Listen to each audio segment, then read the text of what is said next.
Hello పిల్లలు, ఎప్పుడైనా ఒక చిట్టి ఉడత కొండంత ఏనుగును కాపాడటం మీరు చూశారా?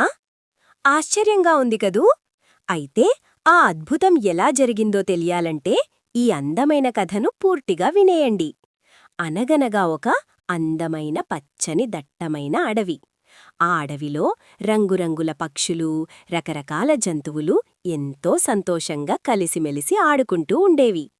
ఆ అడవిలో చింటూ అనే ఒక బుజ్జి ఉడత ఉండేది. దాని కళ్ళు మెరుస్తూ, తోక ఎంతో ముద్దుగా ఉండేది. చింటూ చాలా చురుకైనది.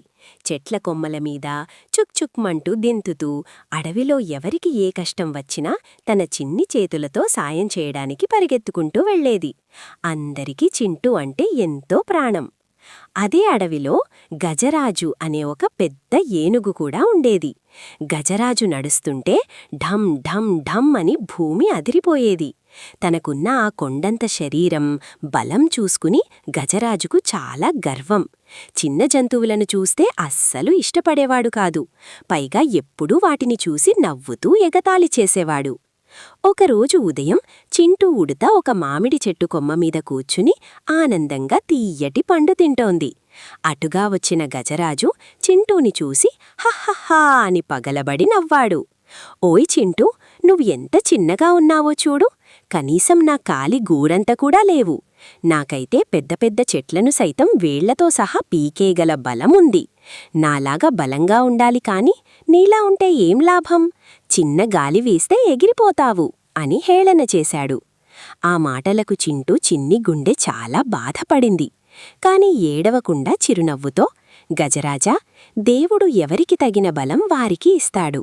నా రూపం చిన్నదైనా నాకంటూ ఒక బలం ఉంటుంది. ఎప్పటికైనా నా అవసరం నీకు రావచ్చు అని ఎంతో వినయంగా చెప్పింది. ఏనుగు ఆ మాటలను పట్టించుకోకుండా, హహహా, అంత పెద్ద ఆపద నాకేం వస్తుందిలే, నాకెవరు సాయం చేస్తారు అని గర్వంగా తన పెద్ద తొండ మూపుకుంటూ అక్కడి నుండి వెళ్ళిపోయాడు. కొన్ని నెలలు గడిచాయి. ఒకరోజు రాత్రి అడవిలో భయంకరమైన తుఫాను వచ్చింది. హూమంటూ పెద్ద పెద్ద గాలులు వీచాయి. ఉరుములు, మెరుపులతో చెట్లు విరిగిపడసాగాయి.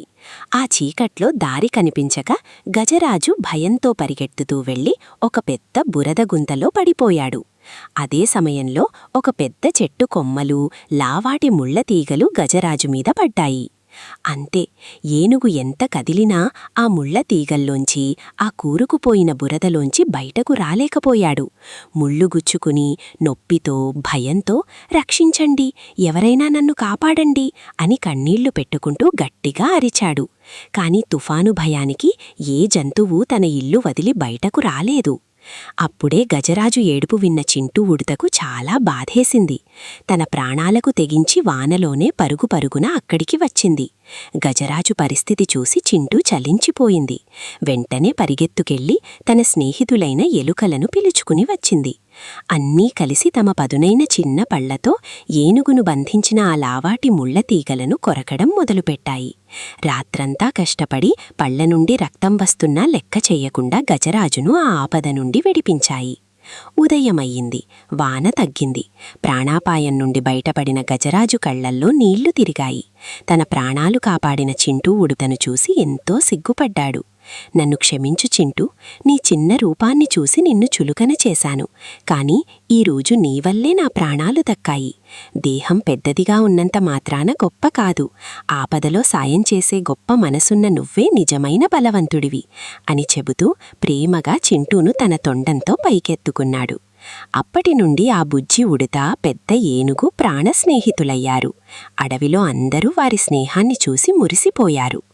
నీతి: పిల్లలు, ఎవరి రూపాన్ని చూసి వారి బలాన్ని అంచనా వేయకూడదు. ఆపదలో ఇతరులను ఆదుకునే దయగల గుణమే ఈ ప్రపంచంలో అన్నిటికంటే పెద్ద బలం. కథ బావుంది కదూ పిల్లలు? ఇలాంటి మరెన్నో ఆసక్తికరమైన, అందమైన కథల కోసం వెంటనే మన ఛానల్ని సబ్స్క్రైబ్ చేసుకోండి పిల్లలు. మళ్ళీ ఇంకో మంచి కథతో కలుద్దాం. Bye bye.